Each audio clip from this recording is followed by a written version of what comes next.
Hello, it's Kenna. Welcome to step one of day one, connecting with your emotions. We're going to be looking at making a left-hand chord progression, broken chord, along with a right-hand melody. We're going to make some collage art, so make sure you have lots of glue, a pair of scissors, some scrap paper, and whatever else you want to decorate your song with. But we're going to start by connecting to our emotions or feelings. I'm going to show you what works for me, and just so you know, we're going to start each day like this.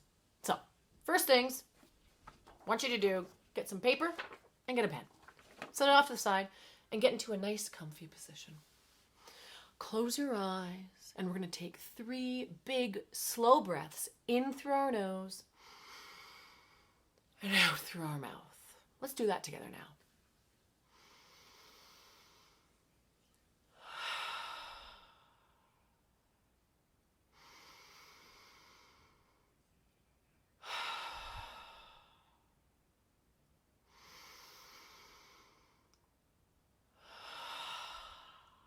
Oh, that felt nice.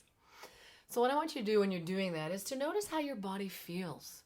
Notice where you're maybe holding tension in and how everything feels when you breathe in and you breathe out. And when you're done, open your eyes, of course, and grab that pen and paper. We're now going to write down any and all words that come to you. All right, so don't judge what words come out. They could be emotions or things or images, just random words that come to you without thinking. Just write them down in whatever way you feel. In a list or in a circle, in a web, whatever you want. When I do this, I usually like writing it in a big messy soup.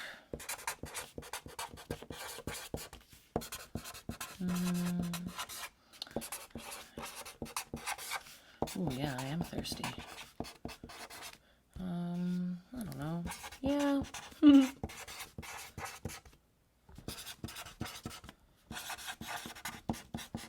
All right, I think I've written enough words. When you're done, circle the word that speaks to you the most. It could be the word that you wrote the biggest, or the word you wrote first, or you wrote in the middle of the page. It doesn't really matter what the word it is. Just pick a word that seems to jump out at you and circle it. Yep, tired. For me, that's the word I'm going to use. So let's move on to step 2. What's your word?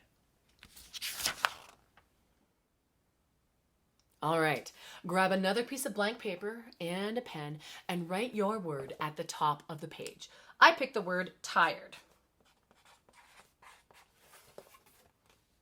So with the word in the back of your mind, I want you to pick 2 to 4 chords that you think sound good together. I chose 4. And express the word that you've picked. If you haven't seen my Chords with Kenna video, maybe check that out in case you're not so sure about chords. A good reminder is that chords that are major generally sound happy and minor chords sound sad. But just like emotions, chords are complex, meaning that depending on how you play the chord, what chords you play together will change how they sound and how they make you feel.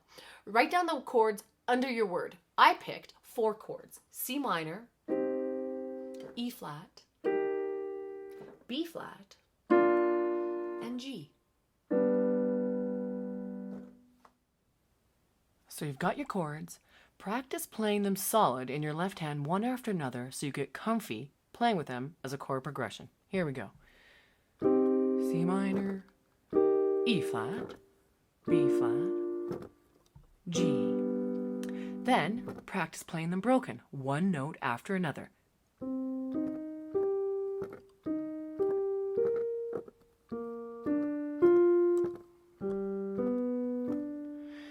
Make sure that the transition between each chord is smooth, meaning every space of silence between the note is equal. One more time.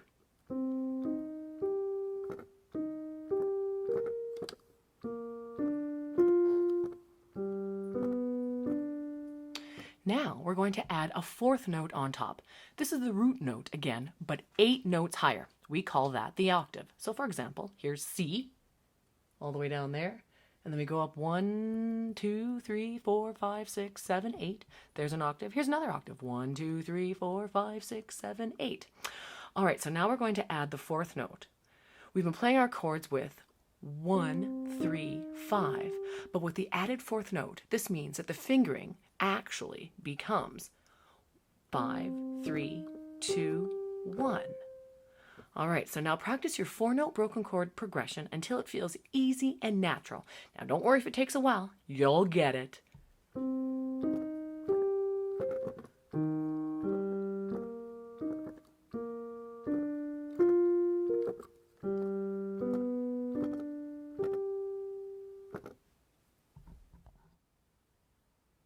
So we have our chord progression. We are now going to add a right hand melody to it.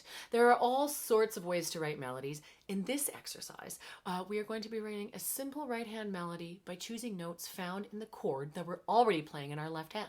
Let's get started. So for my first chord, the C minor chord, I can choose from the notes C, E flat, or G. Go through each of the chords and pick a melody note for each of the chords. So for C minor, C, E flat, G. For E flat, G, B flat, D, F, and for G, B, or D.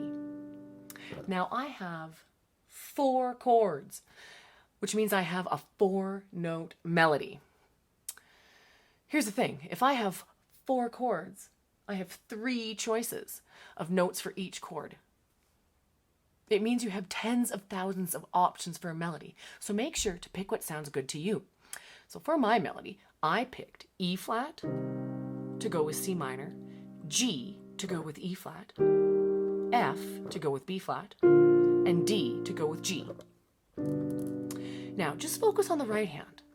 Play your melody alone.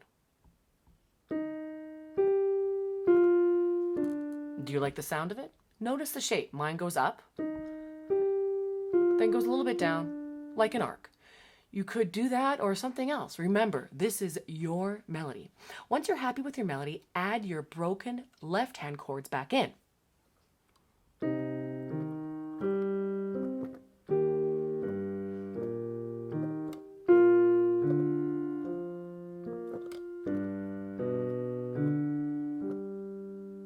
Do you like it? Do you want to change something? Go ahead and do it. When you're happy, meet me at step 4.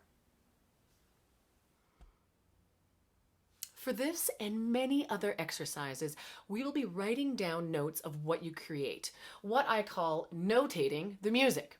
Now, what I want you to remember is that music notation and the system used today was invented 1,000 years ago and hasn't really changed in 900 years. So a lot of times music notation doesn't really work for people in the now. So for many people, writing and reading music can be a bit daunting. All right, so here I want to encourage you to draw your music in the way that works for you. But we're going to keep a few things about traditional notation here. Circles. And different kinds of circles to symbolize different kinds of notes. And generally, we're going to say that these are long notes and these are short notes. Think about the distance between the notes. Are they going to be close together or are they going to be far apart? Are we going to go up? Are we going to go down? This is for you. It's completely up to you how you want to draw your music. Now, for myself, because I know how to read music, I'm going to use staff paper. So, find some staff paper that you've either drawn for yourself or downloaded for free from the internet. I like blanksheetmusic.net. We're going to use what we call 4 systems of lines. 1, 2, 3, 4. And you'll see that I'm going to draw 2 symbols. Well, 2 different kinds of symbols. Treble clefs and bass clefs. Now, treble clefs tell us that any notes that we write here are going to be right-hand notes. Bass clefs tell us that any notes that we are going to draw here are going to be left-hand. All right, so what we're going to start with is the bass clef. So we're going to write down our left-hand notes. So if you remember your chords, and I hope you do, I do, my first chord is C minor. And the notes of C minor in the left hand are C, E flat, G, and C. And then my next chord was E flat. So I'll write the name of the chord there.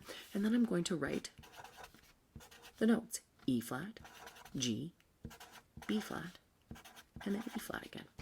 And then my next chord was B flat. I'm going to write B flat, D, F, and B flat. And then my last chord was G. And so I'm going to write G, B, D, and then G again. All right, so there you go. We end up looking, well, it looks like a bunch of circles. That's true. But next, let's write our right hand melody notes. Because we're holding them while we're playing the left hand notes, we're going to use what we call whole notes. And those are the circles that aren't filled in. All right, so I picked E flat, and then I went to G, and then for my B flat chord in my right hand, I went to an F, and then a D. There we go. Now, of course, what you can also do is you can write the names of the notes. Whatever you want to do. I'm not gonna be checking your homework. Don't worry. Okay, so what we end up maybe looking like is a bunch of notes and a bunch of circles and a bunch of lines. But remember, we have our chord names at the top. So you have enough information, I think, to remember how to play what you've written, which is really the only reason that we use notation. Congratulations! This is our last step of our exercise and the art making part of our day. Step 5, decorating your song. So grab some supplies for decorating your song. I got here some scrap paper, some paint, scissors, glue, of course. Where are my markers? Here are all my markers.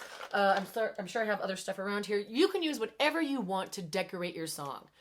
All right, so here's mine. So what I did is I cut out my notation and stuck it onto a separate piece of paper so that it made a sort of nice little border around it. And then I cut out some other stuff and glued it on. So there's some ribbon, some sparkly paper.